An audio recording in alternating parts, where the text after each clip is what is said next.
Oke, tahun 2045, Indonesia bakal merayakan 100 tahun kemerdekaannya. Tapi, tahu nggak sih, ini bukan cuma soal perayaan aja loh. Ada sebuah rencana yang super ambisius yang lagi disiapin, semacam cetak biru buat masa depan negara kita.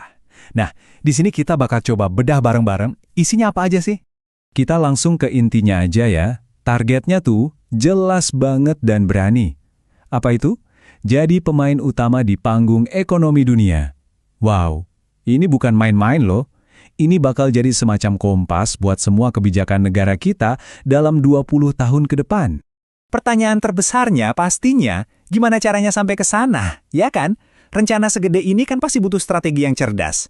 Nah, makanya kita akan coba lihat isi dokumen perencanaannya, poin per poin, biar kita semua paham. Oke, mari kita mulai. Bagian pertama ini ngomongin soal tujuan utamanya, yang sering disebut Visi Indonesia Emas 2045.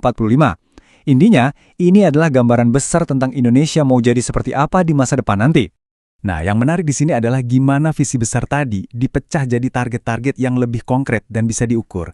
Jadi ini bukan cuma soal ekonomi loh. Coba perhatikan, ada target kuat buat pembangunan manusia, ngurangin kemiskinan, inovasi, dan yang penting juga keberlanjutan lingkungan.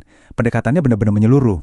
Ya namanya juga rencana besar, pasti ada tantangannya dong. Nah, bagian ini ngebahas rintangan-rintangan utama yang harus dilewati Indonesia buat mencapai visi emasnya. Disinilah letak pertaruhan sebenarnya. Tantangan pertama, jelas, soal kemiskinan. Tapi, menariknya, dokumen ini ngelihatnya lebih dalam dari itu. Coba deh lihat di sini. Ini nunjukin ada perubahan cara pandang yang penting banget. Kemiskinan itu bukan lagi cuma soal nggak punya uang, tapi lebih ke apa yang disebut kemiskinan multidimensi. Jadi, soal susahnya akses ke hal-hal dasar kayak pendidikan, kesehatan, dan kesempatan lainnya. Angka ini sebenarnya nunjukin kemajuan yang luar biasa. Tingkat kemiskinan dari sisi pendapatan ada di titik terendah dalam 2 dekade terakhir. Tapi, seperti yang kita bahas barusan, angka ini nggak menceritakan semuanya. Di balik angka ini, tantangan buat kasih akses dan peluang yang merata itu masih gede banget. Lanjut ke tantangan kedua, modal manusia. Ini istilah keren untuk aset paling berharga sebuah negara, yaitu kita semua, rakyatnya. Termasuk di dalamnya itu keterampilan, kesehatan, sama pengetahuan kita. Nah, disinilah ada gap yang cukup besar yang harus ditutup kalau Indonesia mau benar-benar bersaing di tingkat dunia. Terus gimana dong cara ngadepin semua tantangan tadi? Nah, disinilah kita masuk ke inti dari pembahasannya, strateginya. Jadi ada sebuah rencana induk yang dibangun di atas 3 pilar utama yang saling berhubungan. Ini dia 3 pilarnya. Cukup jelas dan gampang diingat ya.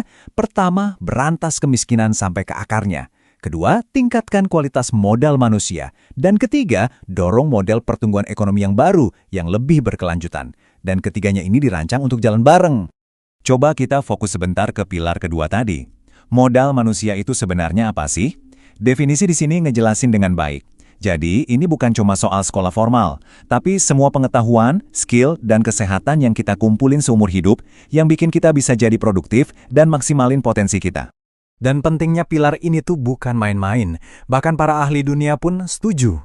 Kutipan dari peraih Nobel Ekonomi, Michael Spence, ini benar-benar negasin satu poin krusial. Investasi ke manusia itu ibarat bahan bakar utama buat mesin ekonomi jangka panjang. Ini intinya teori pertumbuhan modern. Sekarang pilar ketiga, pertumbuhan yang berkelanjutan. Nah, di sini kita bisa lihat ada pergeseran fokus yang penting banget.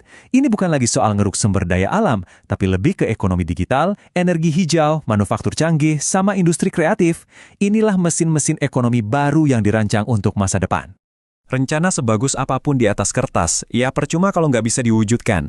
Jadi di bagian terakhir ini, kita akan bahas faktor paling penting supaya cetak biru ini nggak cuma jadi dokumen pajangan, tapi benar-benar jadi kenyataan. Nah, ini dia kuncinya, sinergi. Coba bayangin kursi berkaki 3. Analogi ini pas banget kan? Kalau kita tingkatkan kualitas manusianya, ini pasti bantu banget buat berantas kemiskinan. Terus, kalau pertumbuhan ekonominya berkelanjutan, lapangan kerja yang bagus juga makin banyak, yang ujung-ujungnya juga ngurangin kemiskinan. Jadi semuanya saling didukung. Kalau satu kaki patah, ya kursinya ambruk, gagal semua. Dan ini juga bukan proyek semalam jadi ya. Peta jalan ini nunjukin kalau pendekatannya itu bertahap. Mulai dari fondasi reformasi dulu, terus dipercepat, diperkuat daya saingnya, sampai akhirnya semoga mencapai tujuan besar di tahun 2045. Ini ibarat lari maraton, bukan lari sprint. Ujung-ujungnya, semua kembali ke pertanyaan ini. Rencananya sudah ada, strateginya jelas, tantangannya juga udah dipetakan. Pertanyaannya sekarang, apakah sinergi 3 pilar ini, manusia yang berkualitas, ekonomi yang berkelanjutan, dan kemiskinan yang dientaskan, beneran cukup buat melahirkan kekuatan ekonomi baru di abad ke-21? Cuma waktu yang bisa jawab, tapi setidaknya cetak birunya sekarang sudah ada di tangan kita.